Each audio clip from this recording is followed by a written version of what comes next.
کے پاس آئے ہیں. یہاں آ کر اگر ہم کچہریاں کر رہے ہوں، یہاں آ کر ہم کچھ اپنے حالات پر اور اپنے معاملات پر اور اپنے جو ہے مشکلات پر اور اپنے وہاں کی باتوں کے اوپر مصروف ہوں، تو حرم سے باہر جا کے بات کریں. جی. حرم میں آنے کے بعد بھی ہمیں ساری باتیں یاد آ رہی ہوں سوائے علی کے، تو یہ افسوس کی بات ہے. حرم میں آنے کے بعد سوائے مولا کائنات کے کچھ اور تصور میں نہ آئے. جی باہر جا کے بات کریں. آپ ذرا تصور کریں، اپنے استاد کو ہی ذہن میں لے لیں کہ آپ کا استاد سامنے بیٹھا ہو اور آپ کے مریدین آپ سے مل رہے ہوں، تو آپ اپنے مریدین سے کہیں گے بھائی مجھے چھوڑو، میرا استاد میرے سامنے بیٹھا ہے، یہ میرے استاد کی توہین ہو رہی ہے. اب اگر حرم امیر المومنین میں ہم ایک دوسرے کا احترام کروا رہے ہوں، ہم ایک دوسرے کے ساتھ باتیں اور کچہریاں کر رہے ہوں، اور سامنے مولا کی زری ہو اور سامنے مولا کا حرم ہو، میں ہرگز بے احترامی کی بھی دعوت نہیں دے رہا کہ ہم ایک دوسرے کی بے احترامی شروع کر دیں حرم میں آنے کے بعد. جی سلام کر رہے ہیں تو سلام کا جواب بھی ایک دوسرے کو نہ دے رہے ہوں، یہ بھی ہرگز مراد نہیں ہے.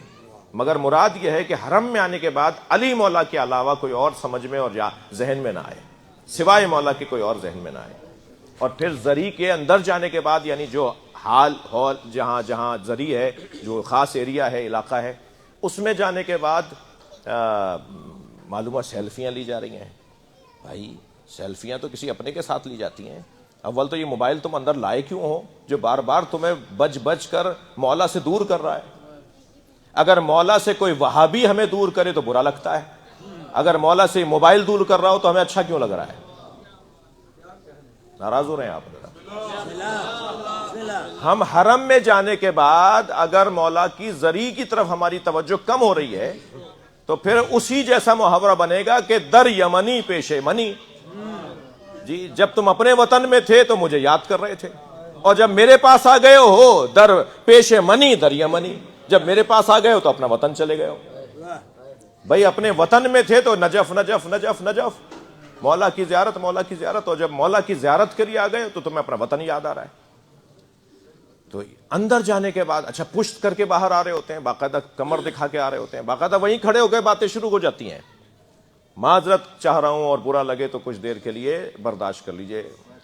جی وہیں زری کے قریب کھڑے ہو کر اگر مولا کی زری کی طرف پشت ہو رہی ہو، جی اور پشت یعنی کمر ہو رہی ہو، پیٹھ ہو رہی ہو، تو یہ توہین ہے مولا علی کی، بے ادبی ہے مولا علی کی. ہمیں وہ توہین کرنے والا ملا تو برا لگتا ہے جو مولا کے بارے میں کوئی ایسا جملہ کہہ رہا ہے، یقیناً صحیح برا لگتا ہے، ہمیں برا لگنا چاہیے. تو پھر ہمیں ایسے ہی اپنے آپ سے بھی نفرت ہونی چاہیے جب ہم مولا کائنات کی زری کو پشت دکھا کے آ رہے ہوں. اچھا وہاں جانے کے بعد پھر آپس میں باتیں، وہ پھر کوئی موبائل بھی، اور پھر میں نے جیسے کہا کہ وہ بھی. میری گزارش ہے انتہائی ادب احترام سے، پیار سے، محبت سے، اپنائیت سے، کہ خاص طور پہ اس علاقے کے اندر اور اندر چلے جائیں تو اور شدت بڑھنی چاہیے. ہم روڈ پہ تھے، ایک کیفیت تھی، دروازے پر آئے کیفیت شدید ہونی چاہیے، صحن میں آئے کیفیت شدید ہونی چاہیے، مولا کی زری نظر آئی کیفیت شدید ہونی چاہیے. زری کی طرف بڑھے شدید ہوتے چلے جائیں، زری کے قریب جائیں تو پھر ہم فنا فی علی ہو جائیں، پھر ہم اپنے آپ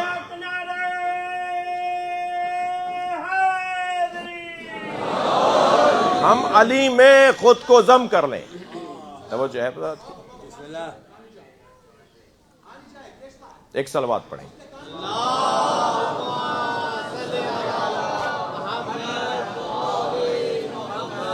اور بلند صلوات اور بلند صلوات پڑھیں.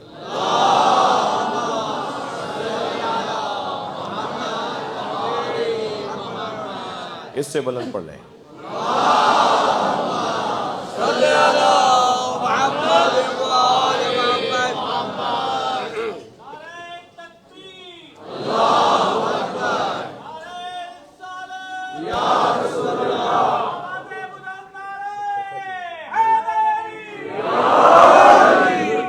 بس میرے عزیزوں، میں نے آپ سے کچھ کہنا تھا جو عرض کیا، اور یہ ساری نصیحتیں میں پہلے اپنے لیے کر رہا ہوں پھر آپ کے لیے، کہ جتنا بچہ ماں باپ کی طرف توجہ کرتا ہے اتنا ہی ماں باپ اسے اچھا اور خوب عطا کرتے ہیں. اور جتنا بچہ ماں باپ سے دور دور رہتا ہے یا دور رہ جائے تو پھر اس کو اتنی عطائیں نہیں ملتی. ہم یہاں آ گئے ہیں, ہمیں بہت کچھ لے کے جانا ہے اور ہاتھ خالی نہیں جانا, پر یہاں سے لوٹنا ہے. ہمیں فیوزات مولا کائنات کے لے کے آنے ہیں. جی ہمارے وطنوں میں اولیاء الہی کے مزارات ہیں, وہاں سے دعائیں بھی پوری ہوتی ہیں, مگر وہ سب جہاں آ کر گھڑا بھرتے ہیں نا, وہ یہ مزار ہے, وہ یہ جگہ ہے جہاں سب آ کے مولا کی جوتیاں سیدھی کرتے ہیں. اور جتنا وہ علی کے آگے عاجز نظر آتے ہیں اتنا ہی ان کی ولایتوں میں اضافہ ہوتا ہے. تو اگر میرے اور آپ کے یہاں عاجزی میں اضافہ ہو جائے تو یقین جانیے کہ ہمارے ہاں عطائیں مولا کے دروازے سے کم نہیں ہیں. جب علی سب کو دیتے ہیں, اللہ کا دروازہ ہے, باب اللہ ہے نا, یہ زیارت نامہ پڑھتے ہیں نا آپ, مولا علی کے القاب میں ایک لقب ہے باب اللہ, یہ اللہ کا دروازہ ہے. جب یہ اللہ کا دروازہ ہے, اللہ اس دروازے کو بجانے سے ملتا ہے, اللہ جواب دیتا ہے جب اس دروازے پر آپ آ جائیں. اور یہاں کیا ہوتا ہے, آپ زیارت نامہ جب پڑھیں گے تو پہلے اللہ اکبر کی تسبیح پڑھنی ہے. میں ان وہابیوں کو جواب دے رہا ہوں جو کہتے ہیں کہ زیارت پہ جا کر یہ وہاں سجدہ کرتے ہیں. ہم یہاں آ کر تو اور اللہ کو یاد کرتے ہیں, اللہ تو اور یاد آنا شروع ہو جاتا ہے. یہاں اللہ اور زیادہ یاد آتا ہے. یہاں 2 رکعت نماز زیارت کا حصہ ہے, یعنی اللہ کی اس کا سجدہ علی کی زیارت کے ساتھ, اللہ کی عبادت علی کی زیارت کے ساتھ. یعنی ہم علی مولا کے پاس آ رہے ہیں, علی کہہ رہے ہیں اللہ کا سجدہ کرو کہ تم میرے پاس آ گئے ہو. جی اللہ اکبر کی تسبیح پڑھی جاتی ہے. زیارت جامعہ میں تو جس میں فضائل اہل بیت کا ایک سمندر ہے, اس میں 1000 مرتبہ اللہ اکبر کہیں گے تب زیارت شروع ہوگی. 1000 مرتبہ اللہ اکبر کہا جائے گا تب وہ زیارت شروع ہوگی. جی یعنی جتنا ہم ان سے قریب ہوتے چلے جاتے ہیں اتنا یہ اللہ سے ہمیں جوڑتے چلے جاتے ہیں. تو وہ جو نہیں آئے انہیں کیا پتا کہ یہاں کیا ہے, اور جو آ گئے ہیں وہ کہیں ایسا نہ ہو کہ آنے کے بعد بھی خالی ہاتھ لوٹ جائیں. تو مجھے اور آپ کو یہاں سے اپنا ہاتھ پر یہاں سے جانا ہے, دامن بھر کے جانا ہے. اور انہیں راضی کرنے کے کچھ طریقے ہیں. ان طریقوں میں سے ایک طریقہ یہ ہے کہ ہم ان کے پیاروں کا تذکرہ کریں. اگر باپ کے سامنے بیٹے کا تذکرہ کیا جائے یا بیٹے کے سامنے باپ کا تذکرہ کیا جائے, مثلا مولا علی کو راضی کرنے کے 2 طریقے ہیں. یا ان کے سامنے حضرت ابو طالب کے فضائل پڑھے جائیں, یا ان کے سامنے مولا حسین کے مصائب پڑھے جائیں. ہم مولا علی کی بارگاہ میں اگر حضرت ابو طالب کا ذکر کریں گے نا تو علی کی ولایت اور علی کی عطا جوش مارنے لگی. اور اگر ہم مولا کائنات کے سامنے امام حسین کے مصائب پڑھیں گے تو مولا امام حسین کے مصائب کا بیان مولا علی کو ہماری طرف متوجہ کرے گا. عزاداروں کا مجمع ہے, مجھے تو اس مجلس میں زیادہ محنت ہی نہیں کرنی, اس لیے کہ آپ کا دل آمادہ ہے, ذہن آمادہ ہے, سب بیٹھے ہیں مولا علی کی بارگاہ میں. ایام بھی ایام فاطمیہ ہیں, یعنی مولا علی کی زوجہ کے ایام, جمادی الاول اور جمادی الثانی, یہ دونوں مہینے جناب زہرا سے منسوب ہیں. انہی ایام میں بی بی کی شہادت کی تاریخیں ہیں, اور انہی ایام میں جب کچھ ایام آگے بڑھیں گے تو 20 جمادی الثانی کو بی بی کی آمد و ولادت کی تاریخ ہے. منسوب بھی جناب زہرا سے ہے اور حرم بھی جناب زہرا سے منسوب ہے. یعنی ہم وہاں آئے ہیں کہ جس مولا نے ہمیشہ فخر کیا ہے کہ میں فاطمہ کا شوہر ہوں. معمولاً بیگمات فخر کرتی ہیں نا اپنے شوہروں پر, خاتون اول فلاں مشہور آدمی کی زوجہ, تو بیگمات فخر کرتی ہیں کہ میں فلاں کی زوجہ ہوں. لیکن کائنات کا عجیب جوڑا ہے یہ کہ مولا کائنات فخر کرتے ہیں میں فاطمہ کا شوہر ہوں. جی سلام ہو جناب زہرا پر, سلام ہو اس پہلو شکستہ پر, اللہ سلام ہو اس ورم زدہ بازو والی بی بی پر, سلام ہو اس بی بی پر جس کا محسن شہید ہوا. مجلس میں چھوٹے چھوٹے بچے بھی آئے ہوئے ہیں, زائرین میں کم سن بچوں کی مائیں بھی بیٹھی ہوئی ہیں, آپ کے گھروں میں بھی کم سن بچے ہوں گے. سلام ہو جناب زہرا کے محسن پر, اور سلام ہو حسین کے علی اصغر پر۔ کچھ ہستیاں ہیں جو باب الحوائج قرار پائی ہیں، کچھ ہستیاں ہیں جو باب الحوائج قرار پائی ہیں۔ ان باب الحوائج ہستیوں میں ایک ہستی جناب علی اصغر ہے، اور ان باب، اچھا عجیب بات ہے، حضرت محسن کا واسطہ دے کر بات کریں تو جناب زہرا سنتی ہیں۔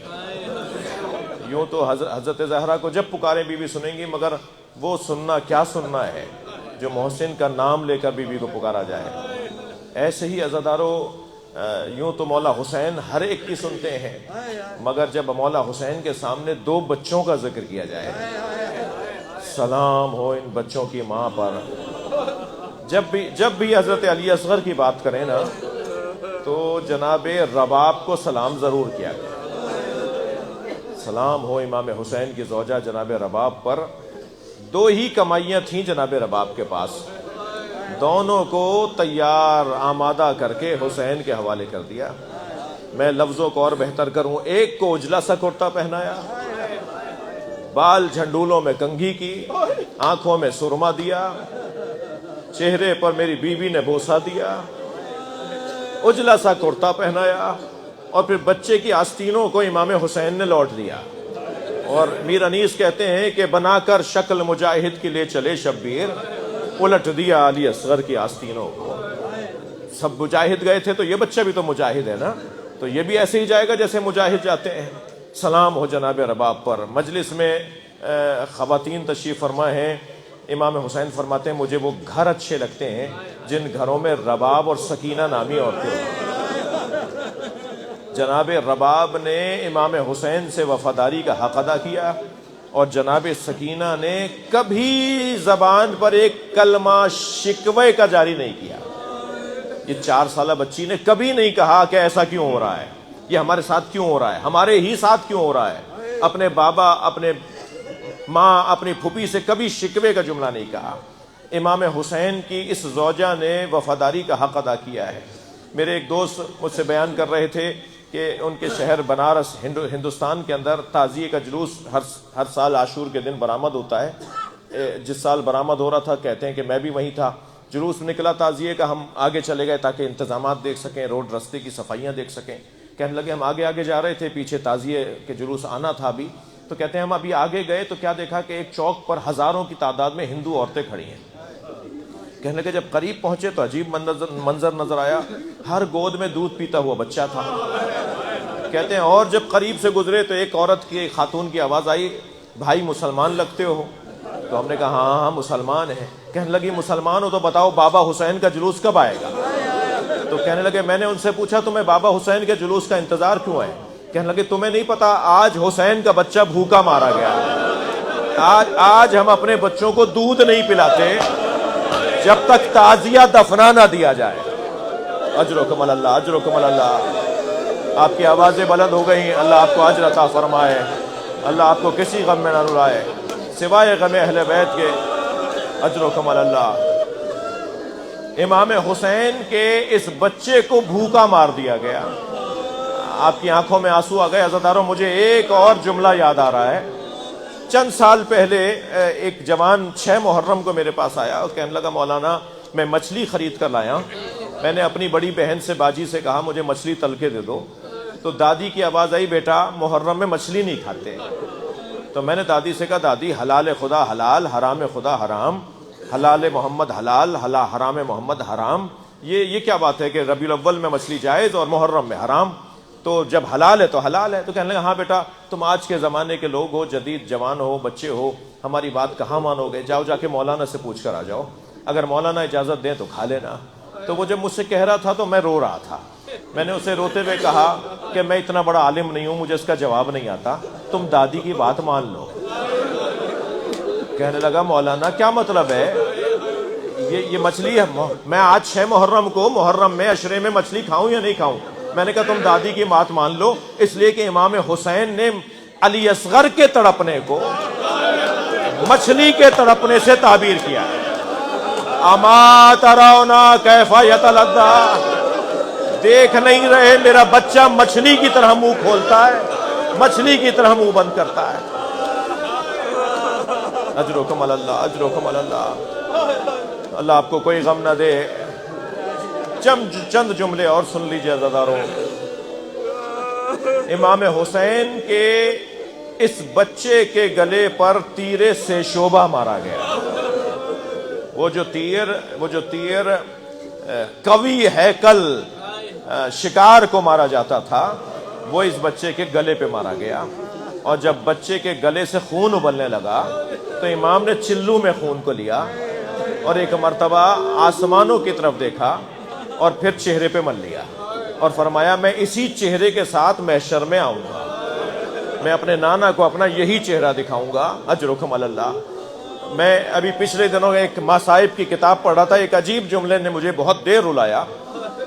لاشیں تو حسین نے بہت اٹھائے، بلکہ میں لفظ بہتر کروں، ہر لاشا خود امام حسین نے اٹھایا، مگر 4 لاشوں پہ حسین بہت روئے۔ آنکھوں میں آنسو آ رہے ہیں آپ کے، تکلف نہیں کریں، آپ کی آوازیں آزاد ہونی چاہیے مجلس میں۔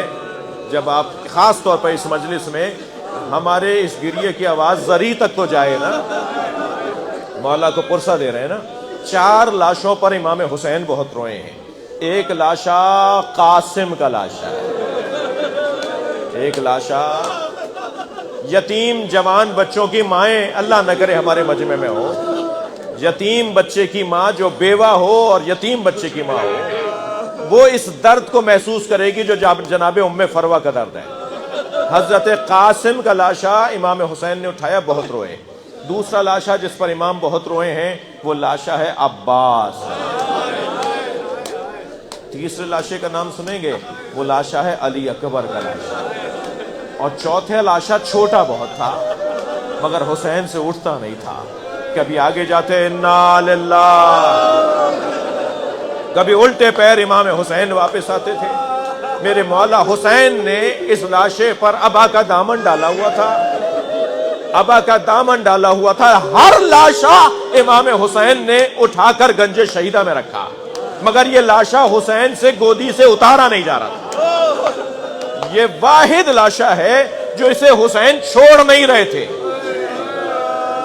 یعنی کبھی آگے جاتے تھے انا للہ، کبھی الٹے پیر واپس آتے تھے رضن بقضائہ و تسلیما لامرہ۔ ہر لاشا حسین مقتل سے اٹھا کر لائے اور گنج شہیدہ میں لے جا کے رکھ دیا، مگر یہ واحد 6 مہینے کے بچے کا لاشا تھا جسے حسین چھوڑنا نہیں چاہ رہے تھے، یعنی حسین چاہ نہیں رہے تھے کوئی مجھ سے لے۔ کبھی سینے سے لگاتے تھے، کبھی دائیں جاتے تھے، کبھی بائیں، کبھی آگے کبھی پیچھے، اس کیفیت میں تھے۔ سنیں گے ایک آواز آئی آسمان سے اللہ کی، یا ابا عبداللہ دا، اے حسین اسے چھوڑ دو۔ تب امام حسین نے فرمایا حون علیہ انہ بعین اللہ، یہ مصیبت اب آسان ہو رہی ہے، اللہ دیکھ رہا ہے۔ اللہ حسین مولا سے بات کر رہا تھا جب امام حسین کی گود میں علی اصغر کا لاشا تھا۔ ہر آنکھ میں آنسو آ گئے۔ میرے حصے کی مجلس مکمل ہو گئی، چلیے ذرا کچھ دیر کے لیے شام چلیے۔ سلام ہو 4 سالہ سینے پہ سونے والی سکینہ بی بی پر، جس کے بغیر امام حسین کا دن نہیں گزرتا تھا۔ یزیدی لشکر کا ایک سپاہی کہتا ہے میں نے دیکھا کہ خیمے جل رہے تھے اور ایک بی بی تھی جو جلتے ہوئے خیمے میں جانا چاہتی تھی اور جلتے ہوئے خیمے کی چوب سے اس کا سر ٹکراتا تھا۔ تو کہتا ہے میں یہ سمجھا کہ اس کی آنکھوں کا نور چلا گیا ہے، اس کے سر پر کسی نے کوئی ضربت ماری ہے جو اسے نظر نہیں آ رہا کہ آگے آگ جل رہی ہے۔ تو کہتا ہے کہ میں دوڑتا ہوا گیا اور میں نے اس خاتون سے کہا کہ تمہیں نظر نہیں آ رہا آگے آگ جل رہی ہے، تم آگے آگ کی طرف جا رہی ہو؟ تو وہ بی بی مڑی اور مڑ کر مجھے دیکھ کر کہنے لگی یا شیخ ان لنا فیہا علیل، اس خیمے میں ہمارا ایک بیمار رہ گیا ہے جو اپنے پیروں سے چل کر نہیں آ سکتا۔ وہ کہتا ہے تب مجھے پتا چلا یہ علی کی بیٹی زینب ہے، تب مجھے معلوم ہوا یہ فاطمہ زہرا کی بیٹی زینب ہے، اور وہ جلتے ہوئے خیمے پر بیمار بھتیجا اٹھا کر۔ عزادارو جو ایک جملے کے لیے میں نے یہ روایت آپ کو سنائی، جلتے ہوئے خیمے سے امام سجاد کا لانا کتنا مشکل تھا، اس سے زیادہ مشکل تھا قبر سکینہ سے بی بی رباب کو اٹھانا. بی بی کو اٹھاتے تھے، بی بی پھر چلی جاتی تھی اور ایک جملہ کہتی تھی، میرا مدینے میں کون ہے؟ میرا والی کربلا میں رہ گیا، میری بچی زندان شام میں رہ گئی، مجھے کوئی سکینہ سے ملا دو. الا لعنت اللہ علی القاتل یا حسین.